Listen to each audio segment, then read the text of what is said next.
I think now, now we've got access to PrEP and PEP. It really, having HIV doesn't need to be a barrier to having a fulfilling relationship. I've found it, really possible to be in a normal, loving relationship, and HIV hasn't been a big issue.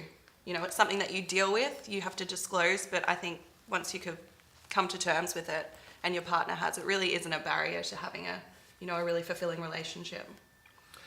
I remember the first time that when I heard that I was positive, my first thought was, oh, now I can never have a normal relationship again, and it scared me to death. And I think we're really lucky to live in a time where we now have all these resources at hand, the PEP, the PrEP, treatment as prevention, and all these things that are just making it so much more possible for just a normal life, normal relationships, with no barriers.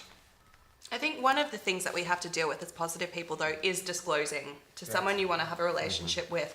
But I think it's important to do it when you feel comfortable and confident and safe. And I know in my experience, I've always disclosed sort of earlier rather than later. I think I decided early on that I'm just going to be honest, be upfront, educate who I can. Those who don't want to listen, it's fine. And if I get rejected, you can't be everyone's cup of tea.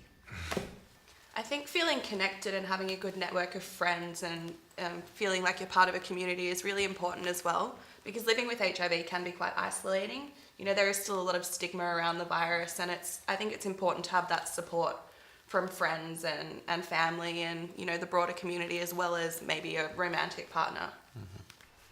It's amazing how when it first happened, I was I didn't want to tell anyone because I was so ashamed and I just felt awful. And then I started telling my friends, and the response that I had was so amazing, and people just turning around and going, yeah, no biggie, we're there for you type things. And then they'd start asking questions and I'd tell them about it. And then, a month later we're out in a bar, we're having a drink, someone says something, derogatory or uninformed, and it did that feeling when my friends turn around and go, actually, this is how it works, blah, blah, blah, and then started informing, and just that amazing feeling. So yeah, it definitely has a massive impact on your life.